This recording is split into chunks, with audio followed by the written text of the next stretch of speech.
నమస్తే TNT Telugu world కు స్వాగతం. కొత్తగా పెట్టే వీడియోస్ మీకు నోటిఫికేషన్ గా రావాలి అంటే సబ్స్క్రైబ్ చేసుకొని పక్కనే ఉన్న బెల్ ఐకాన్ ని ప్రెస్ చేయండి.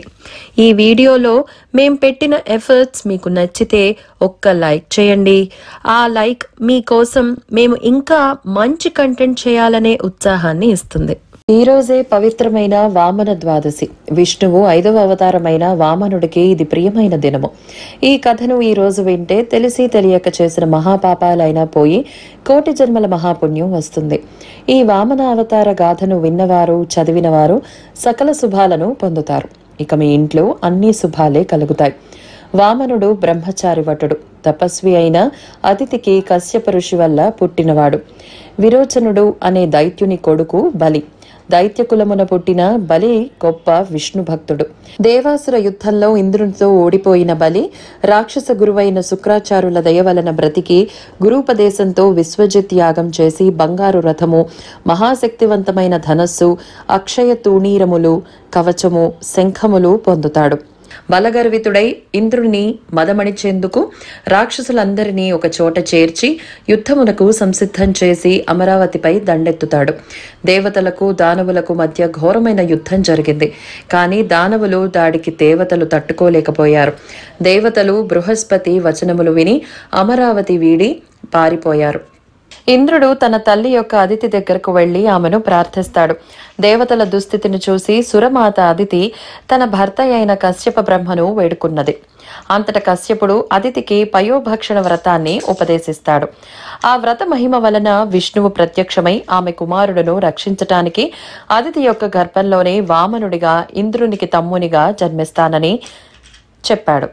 బలిచక్రవర్తిని అంతమొందిస్తానని విష్ణుమూర్తి అదితికి వరమిస్తాడు. తర్వాత లోక కళ్యాణం కోసం సాక్షాత్తు ఆ శ్రీ మహావిష్ణువే అదితి గర్భాన జన్మించాడు. ఇదే విష్ణుమూర్తి దశావతారములలో మొదటి మానవ అవతారం.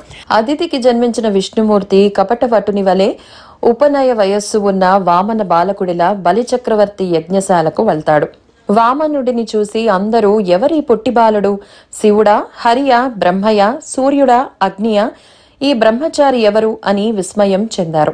వెడవెడ నడకలు నడుచుచు బుడిబుడి నొడవులు నొడుచుచు జిడిముడి తడబడ వడుగు రాజును సమీపించి స్వస్తి జాగ్రత్తయై భావన శాసనకర్తకు, హాసన మాత్ర విధ్వస్త నిలింప భర్తకు, ఉదారపద వ్యవహర్తకు, మునీంద్రస్తుత మంగళాధ్వ విధాన విహర్తకు, దానవలోక భర్తకు స్వస్తి అని దీవించెను.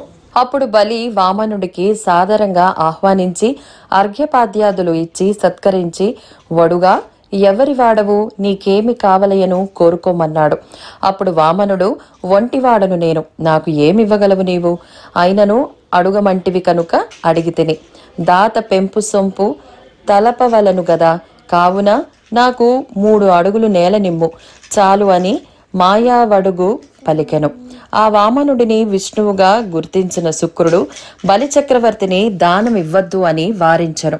అప్పుడు బలి గురువుకు వినయంగా నమస్కరించి ఇచ్చదనని పలికితిని. ఆడిన మాట తప్పను అన్నాడు. అప్పుడు శుక్రాచార్యుడు, నీవిచ్చినచో అఖిలంబు పోవును, ప్రాణములకు ముప్పు అన్నప్పుడు ఇచ్చిన మాట తప్పవచ్చు అని తప్పు కాదు అని శుక్రాచార్యుడు వివరించెను.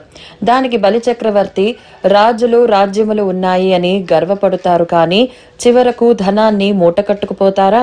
కనీసం భూములపైన వారి పేరైనా ఉంటుందా? శిబిర చక్రవర్తి లాంటి ధర్మపరులు మాట తప్పని వారి పేరే ఈనాటికి స్థిరములైనవి కదా అని గురువుగారితో పలికెను.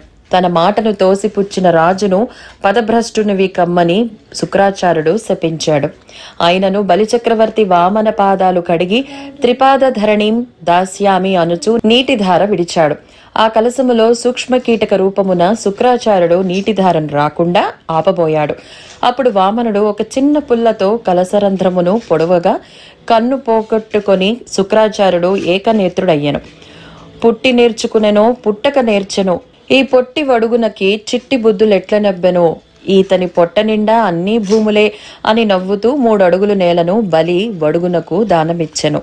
అలా ధార పరిగ్రహంబు చేసిన వామనుడు ఇంతింతై వటుడింతై దానింతై నభో వీధి పైనంతై తోయద మండలాగ్రమున కల్లంతై ప్రభారాశి పైనంతై చంద్రుని కంతై ధ్రువుని పైనంతై మహార్వాటి పైనంతై బ్రహ్మాండాంత సంవర్ధి అయి సత్యపదోన్నతుడైన విష్ణువునకు అప్పుడే ఉదయించిన సూర్యబింబము మొదట గొడుగులా, తదుపరి శిరోరత్నమై, చెవికుండలమై, మెడలోని ఆభరణమై, బంగారు కేయూరమై, కంకణమై, వడ్డాణపు ఘంటమై, నూపుర ప్రవరమై, చివరకు పాదపీఠమై ఒప్ప అతడు బ్రహ్మాండము నిండినాడు అని బొమ్మెరపోతన భాగవతంలో పద్యరచన అద్భుతంగా చేశాడు. ఈ విధంగా వామనుడు బ్రహ్మాండమంతా నిండిపోయాడు. ఒక పాదంబుతో భూమిని కప్పి దేవలోకమును, రెండవ పాదమును నిరోధించి జగములెల్లా దాటి వచ్చిన త్రివిక్రముడు మరలా వామనుడై బలిని అవిలోకించి నా మూడవ పాదమునకు స్థలము చూపించమన్నాడు. అప్పుడు బలి వినయంతో నీ తృతీయ పాదమును నా శిరస్సున ఉంచమని వేడుకొనగా సమ్మతించిన హరి బలిని ఆశీర్వదించి ప్రహ్లాదునితో సుతల లోకమునకు పంపి తానే ఆ లోకమునకు ద్వారపాలకుడిగా చేసెను. బలి సంపాదించిన లోకములను తన సోదరుడైన ఇంద్రునికిచ్చి సంతోషపరిచాడు శ్రీహరి.